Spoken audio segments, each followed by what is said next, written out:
प्रीती। आवाज इंडिया मराठीमध्ये आपल्या सर्वांचं स्वागत आहे। तर नजर टाकूया आजच्या ठळक बातम्यांवर।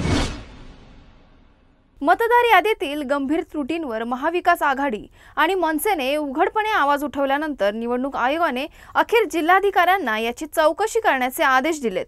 अनेक महिन्यांपासून महाराष्ट्रात मतदार यादीतील अनियमितता उघड होत आहे। राहुल गांधींनी या मुद्द्यावरून महाराष्ट्र आणि कर्नाटकातील गोंधळाचा उल्लेख केला होता। या पार्श्वभूमीवर महाविकास आघाडी व मनसे नेत्यांनी आयोगाच्या अधिकाऱ्यांना भेट देऊन एकाच कुटुंबातील शेकडो नावे दाखवत गंभीर त्रुटी दाखवून दिल्या, ज्यावर आयोगाकडून समाधानकारक उत्तर मिळाले नाही। अखेर या मागण्यांना प्रतिसाद देत आयोगाने तपासाची प्रक्रिया सुरू केली आहे। छगन भुजबळ यांनी बीडच्या महाएल्गार सभेत राधाकृष्ण विखे पाटील यांच्यावर टीका केली होती। यावर राधाकृष्ण विखे पाटील म्हणाले, माझी भूमिका स्पष्ट करायची आहे की ओबीसी आरक्षणाला धक्का न लावता आरक्षणाचा विषय केला आहे। भुजबळ ज्येष्ठ नेते आहेत, मी त्यांचा आदर करत आलोय। मुख्यमंत्री देवेंद्र फडणवीस यांनी स्पष्ट केलं आहे की आमच्या डीएनए मध्ये ओबीसी आहे। कायद्याच्या चौकटीत बसून मराठवाड्यातील मराठा समाजाचा विषय मार्गी लावला आहे। मी भुजबळांना भेटणार आहे आणि त्यांना समजावून सांगणार आहे। सोबत न्यायमूर्ती शिंदे यांना घेऊन जाणार आहे। ते त्यांना सगळं समजावून सांगतील आणि त्यांचा गैरसमज दूर केला जाईल असं त्यांनी म्हटलंय।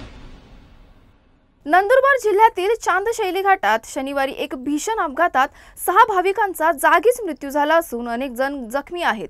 प्राथमिक माहितीनुसार पिकअप गाडी अस्तंबा यात्रेवरून परतताना चांदशैली घाटात उलटली। गाडी घाट चढत असताना चालकाचे वाहनावरील नियंत्रण सुटल्यामुळे ती दरीत कोसळली। या भीषण अपघातात 6 जणांचा मृत्यू झाला असून किमान 10 जण गंभीर जखमी आहेत। जखमींवर स्थानिक रुग्णालयात उपचार सुरू असून मृतांचा आकडा वाढण्याची शक्यता वर्तवली जाते।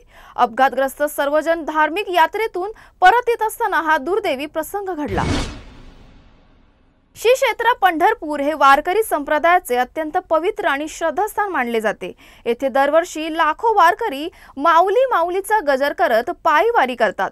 संयम, शाकाहार आणि साधेपणावर आधारित जीवनशैली ही वारकरी संप्रदायाची मुख्य ओळख आहे।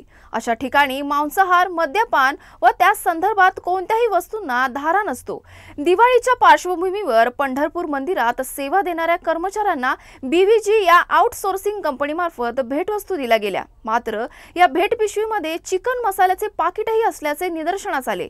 यामुळे वारकरी संप्रदायात तीव्र संतापाची लाट उसळली असून यावरून अनेक भक्तांनी आपला रोष व्यक्त केला आहे। भारत विरुद्ध ऑस्ट्रेलिया या 3 सामन्यांच्या वनडे मालिकेला उद्यापासून पर्थ स्टेडियमवर सुरुवात होणार आहे। या सामन्याकडे सर्वांचा दृष्टिकोन विशेषतः रोहित शर्मा आणि विराट कोहली यांच्या पुनरागमनाकडे लागलेला आहे। कारण चॅम्पियन्स ट्रॉफी 2025 नंतर ते दोघे आंतरराष्ट्रीय क्रिकेटमध्ये पहिल्यांदाच एकत्र मैदानावर उतरतील। रोहित शर्मा आणि विराट कोहली यांनी कसोटी आणि टी20 या दोन्ही फॉर्मॅटमधून निवृत्ती घेतली असल्यामुळे आता त्यांचा एकमेव खेळाचा फोकस वनडे स्वरूपावर असेल। यावेळी खास बाब म्हणजे रोहित शर्मा यांच्याकडून वनडे कर्णधार पदही मागे घेतले असून शुभमन गिलला या संघाची नेतृत्व जबाबदारी देण्यात आली आहे। त्यामुळे या मालिकेत रोहित आणि कोहली यांना शुभमन गिलच्या नेतृत्वाखाली खेळताना पाहायला मिळणार आहे। जळगावच्या सराफा बाजारात धनत्रयोदशीच्या दिवशी सोने आणि चांदीच्या दरात मोठी घसरण झाल्यामुळे खरेदी करणाऱ्या ग्राहकांना मोठा दिलासा मिळालाय।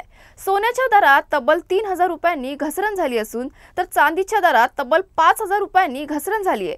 धनत्रयोदशीच्या मुहूर्तावर अनेक जण सोन्या चांदीची खरेदी करत असतात। मुहूर्तावर सोने खरेदी करण्यासाठी आलेल्या महिला ग्राहकांनी बजेट कोलमडल्याचं सांगत भाव कमी व्हावेत अशी अपेक्षा व्यक्त केली आहे।